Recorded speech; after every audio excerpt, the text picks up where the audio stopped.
everyone and welcome back to my channel NCERT Maths with Pradeep. In my last video, I have told you the different types of number system, just an introduction.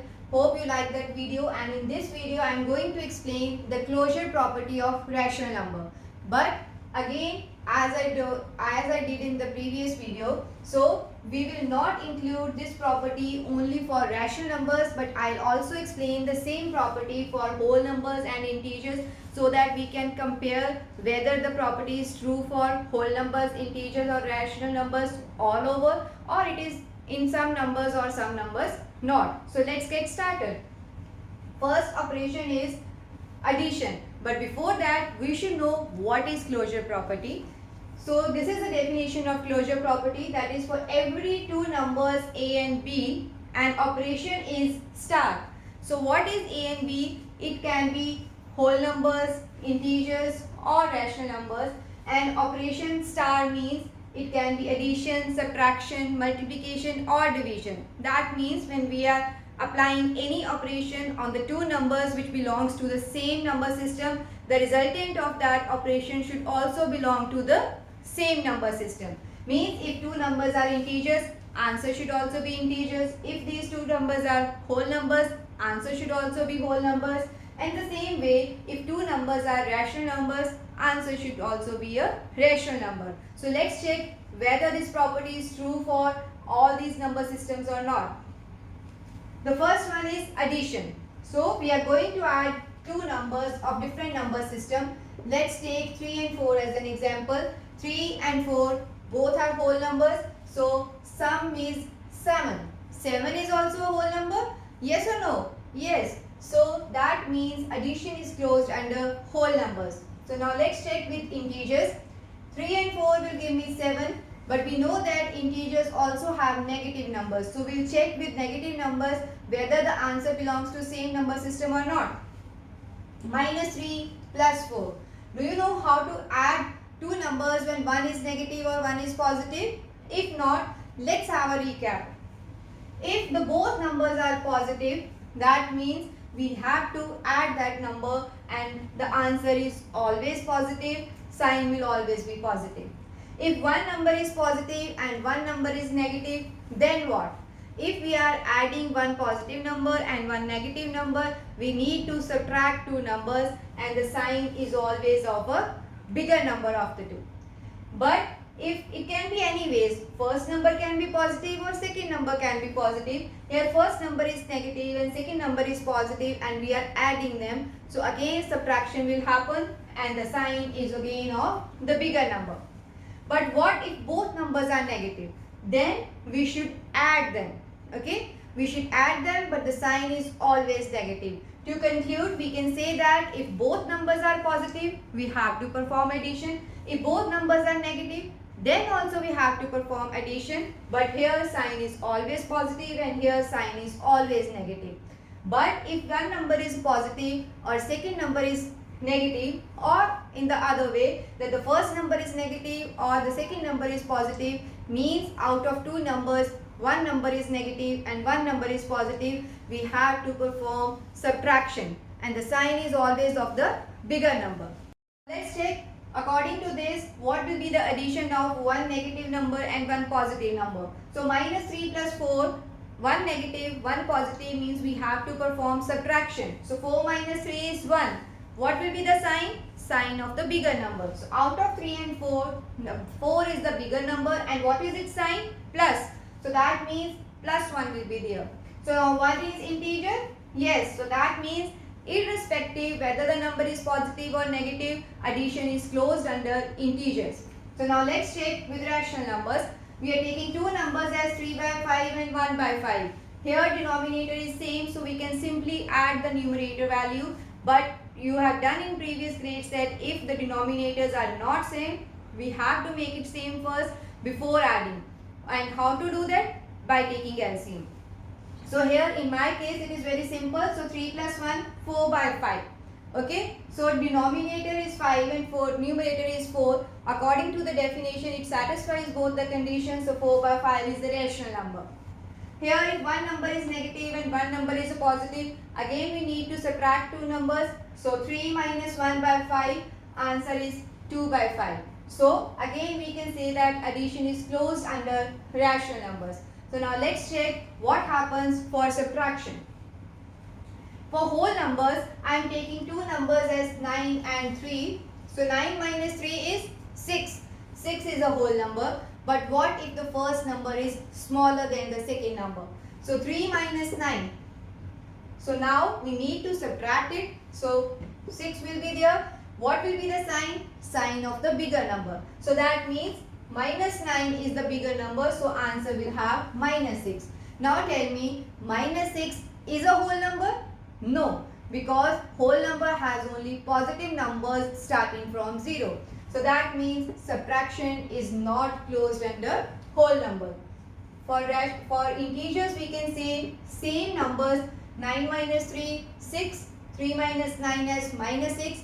Whether the answer is positive or negative, it is an integer. So that means subtraction is closed under integers. For rational numbers, it is 3 by 5 minus 1 by 5 will get 2 by 5. 2 by 5 is an integer. So what if the one number is negative and other one is positive? So here it will be minus will make plus. So 3 plus 1 as 4 by 5. So 4 by 5 is again a rational number. So that means subtraction is closed under rational numbers also. Now let's check about multiplication. So multiplication for whole numbers, 2 into 3 is 6. What if one number is 0? So 2 into 0 is equals to 0. Is 0 a whole number? Yes. So that means for any two numbers, multiplication is closed under whole numbers. So for integers, if we are taking 2 into 3, 6. 6 is an integer. If we are taking one number as negative, minus 2 into 3 is minus 6. Minus 6 is also an integer. So that means this is also true. Let's check for rational numbers. For rational numbers, 2 by 3 into 8 by 5.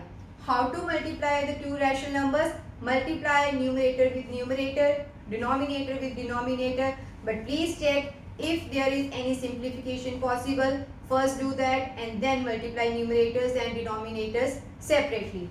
So here in our case, 2 by 3 and 8 by 5, we cannot cancel it. So 2 into 8 will give me 16 and 3 into 5 will give me 15. So 16 by 15 is a rational number. What if the one number is negative? Then also same thing. 3 by 5 into 2 by 5. So minus 3 into 2 will give me minus 6. 5 into 5 will give me 25. So for any two rational numbers, multiplication is always closed. Now let's check the closure property under division operation. So first, whole numbers.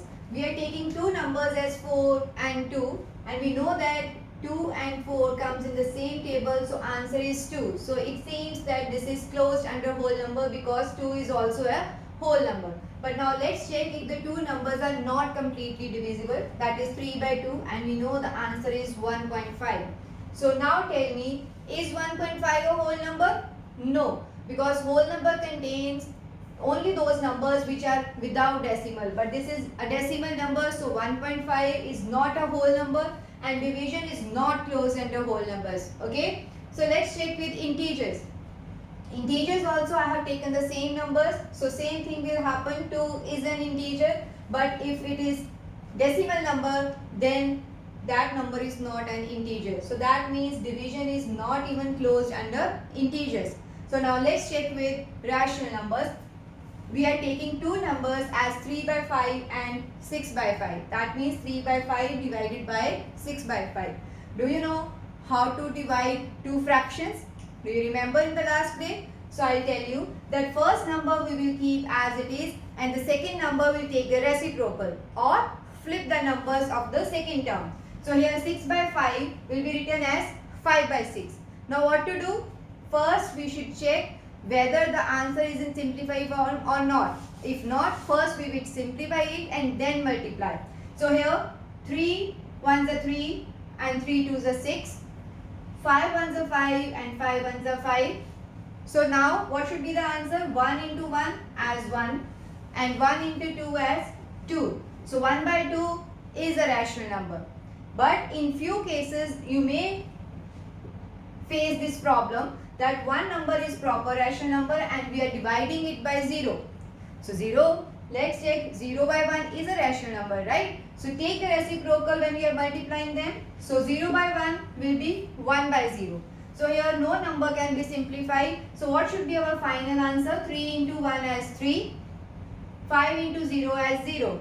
So now check according to the definition of rational number whether 3 by 0 is a rational number. No, because it is not satisfying the second condition of the definition of rational numbers, that denominator should not be 0. But in our case, denominator is 0. So that means division is not closed under rational numbers also. So we can say that division is not closed under any number system because we may find any cases in which denominator can be 0. So we cannot divide any number by 0. So that means division is not closed under any number system, whole number, integer or rational numbers. Since I have explained in detail all the operations, addition, subtraction, multiplication and division for all these numbers, whole numbers, integers and rational number. Now overall I just want to say that whole numbers are closed under addition and multiplication, right? Integers are closed under addition, subtraction as well as multiplication. Rational numbers are closed under addition, subtraction as well as multiplication. So do you notice anything similar? Integers and rational numbers are closed under the same operations. Okay. Please remember one thing, that division operation is not closed under any number system. Why? Because while performing division, we can face any cases where denominator can be 0. And for that, division by 0 is not defined. This is the main reason that division is not closed under any number system. I hope you understand what is the meaning of closure property. In the next video, I'll continue with the next properties of rational number. Thank you.